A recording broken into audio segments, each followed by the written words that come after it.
Governor DeSantis is going after Disney. Well, new developments tonight in the fight between Governor DeSantis and Disney. This morning, Republican Governor Ron DeSantis escalating his fight against the house that Mickey built. The ongoing dispute between Florida Governor Ron DeSantis and Disney. Governor Ron DeSantis' ongoing feud with Disney. The beef between Ron DeSantis and Disney started with a law called the Florida Parental Rights and Education Act. This law was labeled by opponents as the Don't Say Gay law, also known as the Don't Say Gay law. After months of heated protests in Florida, a feud between the governor and the Walt Disney Company, and a pending federal lawsuit, the Parental Rights and Education Bill, referred to by critics as Don't Say Gay. A controversial new law went into effect in Florida this week, coined by opponents as the Don't Say Gay bill. Hi. Now, if you're interested in learning more about the Don't Say Gay law, beyond the name, what it really means, we're going to be posting a video about that next week. This video is about Ron DeSantis versus the Disney Corporation. If you're interested in knowing the origin of that fight, what it's really about, subscribe to the preview of the video and you'll see it next week. Now look, me personally, as you can tell, I'm a bit of a news junkie. I need to know what's going on. And to me, not knowing that piece is kind of like not seeing The Godfather 2. I need to know how Don Corleone became Don Corleone. But if you're not interested in that, and The Godfather 1 was pretty awesome by itself, then just keep watching. Needless to say, while many on the right supported this law, many others, including many corporations who made public statements against it, including Apple, Google, NBC, CBS, Shell Oil, General Motors, Toyota, Wells Fargo, HSBC, Union Pacific, CVS, AstraZeneca, even PetSmart. The one corporation that has a large presence in Florida that was very silent was the Disney Corporation. The CEO at the time, Bob Chapek, was silent, and rightfully so. He knew he was between a rock and a very hard place. The Disney Corporation has a very symbiotic relationship, and yet a very delicate relationship with the state of Florida, and the CEO knew it.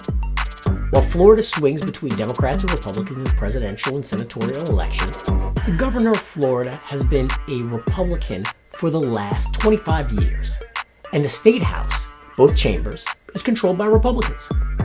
Combine that with the fact that Disney runs its own government. You heard me. Disney runs its own government. DeSantis is suggesting a repeal of Disney's special status, established by a 1967 law. It created a unique self-governing district around the 43 square miles encompassing Disney World, an area twice the size of Manhattan. As a result, Disney effectively has its own security force and building, zoning, and fire departments. Disney has run its own local county government since 1967.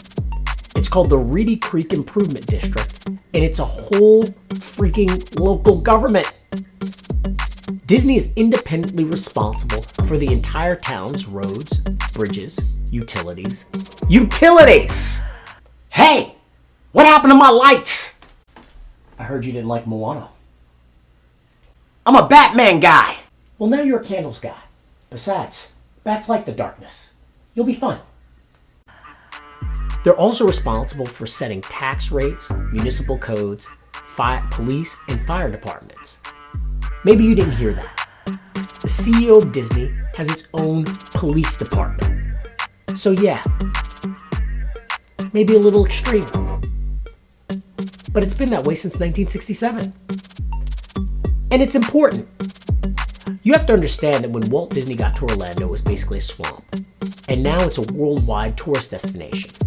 21 million people visit Disney World Orlando a year. That's about 1.75 million visitors every month.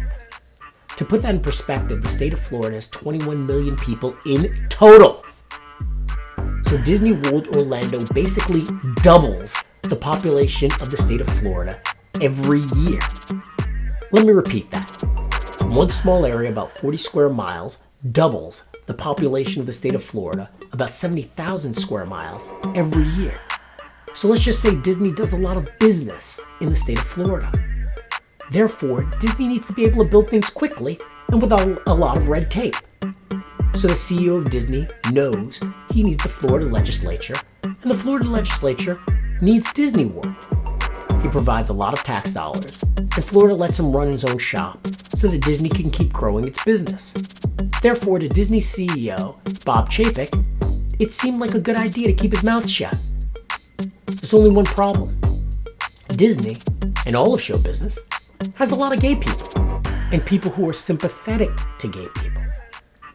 Don't believe Disney has a lot of gay people? Look at any Disney production, and at its heart, you'll find a musical. The Little Mermaid is an underwater musical. Lion King is a musical set in the African savannah. Beauty and the Beast is a musical set in a haunted castle. And if you ever went to a high school with a musical theater program, you know that gay people run musical theater. I'm from New York. Broadway has the most musicals in the world. I'm telling you, take my word for it, gay people run it, hands down.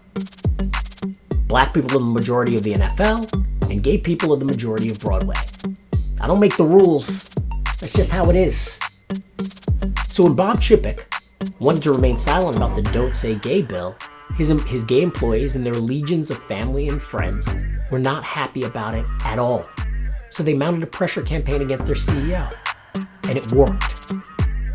He folded and issued a statement that directly contradicted the Florida legislature, and most important, the governor of Florida, who would soon be running for the presidency, Ron DeSantis. Now, to be fair to Disney, their statement was no more assertive than that of Apple or Shell or Union Pacific. He made a statement, but a relatively mildly worded one, probably hoping it would sort of be ignored and he could go about his business. And to be fair, the state of Florida and DeSantis were looking to reform the Reedy Creek Improvement Act for some time. After all, I've heard of a company town before, but a town where the company actually runs the police department? I don't care where you stand, that sounds a little ridiculous. But after Disney criticized them, and looking to make a name for himself, Governor DeSantis decided to make an example out of Disney. He pushed the members of his party in the legislature to repeal Disney's special status, the Reedy Creek Improvement Act, and replaced it with a new Central Florida Tourism Oversight District. But unlike the Reedy Creek Improvement District's board, which was appointed by the Disney Corporation, the Central Florida Oversight District would be appointed by Governor DeSantis. And what tourism will this board be overseeing? Disney World. Now, to be fair, this board could have really hurt Disney. Disney needs to build new things all the time, run power lines, replace pipes and infrastructure, make structural improvements. And if the board decided, well, we could give you that permit, and on a completely separate note, would you mind making some changes to this movie? You could see how this politically appointed board could quickly get out of hand. They let the governor create his shady board of his own political cronies that he appointed on there with the hope and the bragging about how they were actually even going to interfere and bring Disney not only to its knees, but also start dictating what type of programming Disney was going to air. In short, Ron DeSantis was going to use Disney's board to tell a mouse to get down or lay down. And Disney's returning CEO, Bob Iger, was like, oh, you think I'm Bunce? Well, Ron should have called Hollywood, or someone should have called Hollywood, because everyone in California knows that Mickey Mouse is not Bunce. Corporations are, if nothing, fastidious. Fastidious means they pay attention to details. They don't sleep, because sleep is the cousin of death. Every large corporation is a multi-headed hydra that can do many things well at once. And Disney's legal department is a testament to that. Because right before, actually the night before, the Central Florida Tourism Oversight Board could be seated, the Disney Corporation had the members of its board, the Reedy Creek Board, who were still in power at the time of the passage of the law, granted all of the powers it had before the Tourism Board was convened. Namely, the Disney Corporation Control Board gave the Disney Corporation direct control of the police, the firefighters, the roads, construction, permitting, and any other power it wanted for a minimum of 30 years and a maximum of until the last descendant of the current King of England dies. No, for real. This contract will expire when the last descendant of the King of England dies. The current last descendant of the King of England is 6 months old right now. So this contract will expire when the royal bloodline of the royal family in England ends. So basically never. But just explain that loophole, though, because it had to do with the last living descendant of King Charles III, right? Yeah, that was the language that was in the agreement that talked about how long the agreement would stay in place. And so by connecting it in some way to the longevity of the royal family, it makes clear that this arrangement will be in place for probably at least 100 years or so, depending on how you do the math. To add insult to injury, the Disney Corporation took great pains to make sure that the board negotiated this contract in the cold light of day.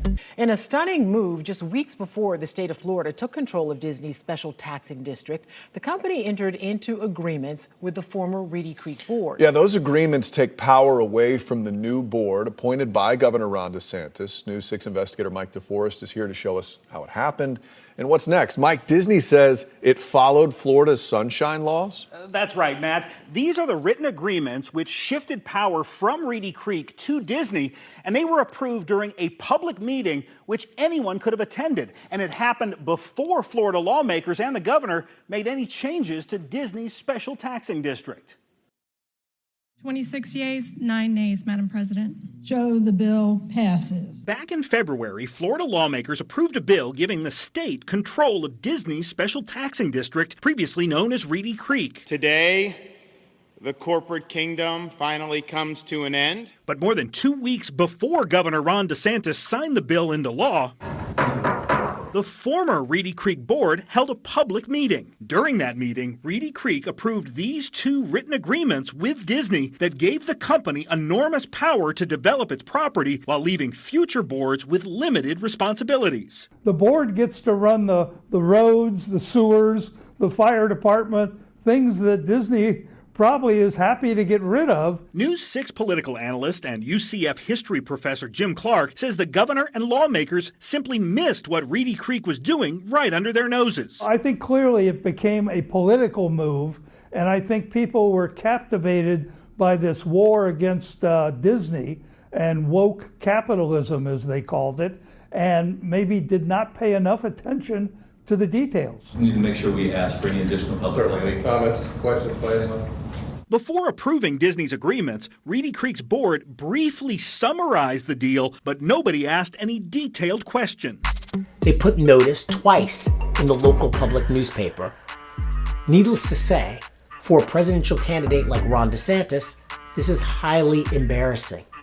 He had been going around the country proclaiming victory over the Disney Corporation, only to be outmaneuvered by the mouse and his friends. Naja, thank you. At a GOP event in Michigan, Florida Governor Ron DeSantis again lashes out at the Walt Disney Company.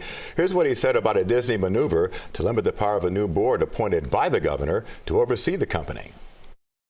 They tried to pull a fast one on the way out the door. They've been caught on that. So all I can say is that story's not over yet. Buckle up. There's going to be more coming down the pike. Mickey Mouse also happens to be the mouse that roared. Well, like Jack Waltz from The Godfather, and we all know how that turned out.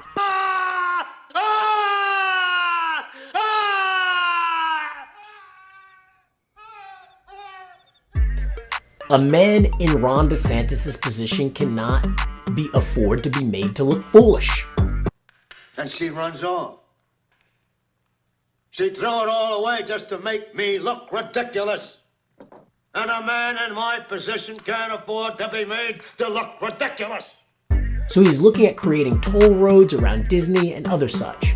He's also looking to sue in court. But he has taken a major blow. In addition, he may have more major issues. Perhaps Disney's CEO should have kept silent. That's true. But it's also true that there's a right to free speech in this country, and it is generally viewed as the epitome of big government to be punished in retaliation for the freedom of speech. Now, whether that is what Ron DeSantis was doing depends on what you believe. But I think it is without question that that is what he appears to be doing. The optics of dissolving the Reedy Creek County Board right after the CEO of Disney criticizes him looks like retaliation from the government, which is what no business wants. So if you're a corporation and you have tens of millions of dollars to back a political candidate for president, do you really want to take the risk of backing a man who, if you happen to voice an opinion, that he will use governmental power in order to upend long-standing business arrangements? If you're a corporation, do you really want to give a capricious man that type of power? This video is sponsored by paulinslist.org. Pauline's List is the #1 site in news discovery. You want to search for news? Go to Google. You want recommendations for news? Go to Yahoo. But if you want to discover news, discover what's actually new, go to paulinslist.org. That's paulinslist.org, where you can browse all the headlines, save articles for later, and use your own intelligence, not artificial intelligence, to decide what you want to read. That's paulinslist.org. Signing off. Peace. Hey, if you like this video, please smash that like button and hit subscribe. We would love to see you again. So take it easy. Peace.